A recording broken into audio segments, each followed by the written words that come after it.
स्वागत है बच्चों हमारे चैनल पर। हम आपके लिए लेकर आए हैं कक्षा 8 प्रखर कार्य पुस्तिका विषय हिंदी में से कार्यपत्रक नंबर 40। इस कार्यपत्रक में कहानी पढ़कर तुलनाओं के आधार पर निष्कर्ष निकाल पाने की दक्षता दी हुई है। इस कार्यपत्रक 40 से पहले हमने सभी कार्यपत्रक अपने चैनल पर डाल दिए हैं। यदि आपने नहीं देखे हैं तो हमारे चैनल पर जाकर अवश्य देखें। शुरू करते हैं कार्यपत्रक 40। इसमें कुछ पंक्तियां दी हुई हैं, एक गद्यांश सा दिया हुआ है, उसको हम पढ़ते हैं।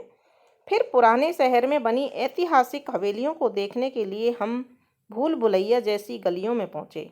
गाइड के मार्गदर्शन में बढ़ते हुए हमने भी पटुओं की हवेली, सालिम सिंह की हवेली और नथमल की हवेली देखी। ये हवेलियां करीब 300 साल पुरानी हैं। ये हवेलियां देखने में अद्भुत हैं। ये हवेलियां गर्मियों में ठंडी और जाड़ों में गर्म रहती हैं। अब प्रश्न नंबर 1 है, किलों और हवेलियों में क्या अंतर है। तो बच्चे हम जानते हैं किले जो होते हैं वो ऊंचाई पर बहुत मजबूत होते हैं। तो इनमें अंतर हम लिख सकते हैं, किले मजबूत व पत्थर की मोटी दीवारों से पहाड़ों पर या ऊंचे स्थानों पर बनाए जाते हैं, जबकि हवेलियां दुर्ग की अपेक्षा कम मजबूत होती हैं और समतल स्थान पर बनाई जाती हैं।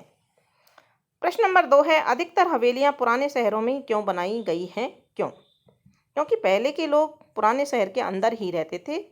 ये बाहर जो नई कॉलोनियाँ बनी है ये आज के ज़माने में बाद में बनी है।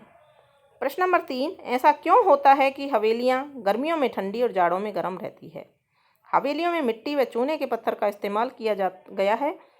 वह यह शहर के अंदर बीचों बीच में बनी हुई है, इसलिए ये गर्मियों में ठंडी और जाड़ों में गर्म रहती हैं। प्रश्न नंबर 4 है, गाइड का कार्य क्या होता है। पढ़ाना, मार्गदर्शन करना, हवेली बनवाना। तो मार्गदर्शन करना, ख ऑप्शन इसमें सही है। प्रश्न नंबर 5 है, पुराने शहर की हवेलियां कितनी पुरानी थी।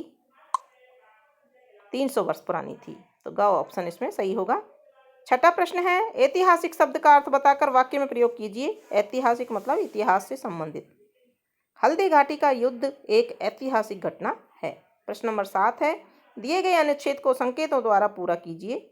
संकेत हैं घोंसला, पेड़, गाना, मजे, गोरैया, घर, रोशनदान, एक दिन 2 गोरैया सीधी घर के अंदर घुस गई और रोशनदान पर जा बैठी। दोनों बड़े मजे से गाना गा रही थी। एक ने नीचे देखा और चींची करने लगी। वह उड़कर पेड़ पर जा बैठी जहां उसका घोंसला था। तो इस तरह से हमने इनको खाली जगह में भर दिया है और इस तरह से हमारा ये कार्यपत्रक नंबर 40 पूरा होता है। आगे के कार्यपत्रक देखने के लिए जुड़े रहिए हमारे चैनल से। धन्यवाद।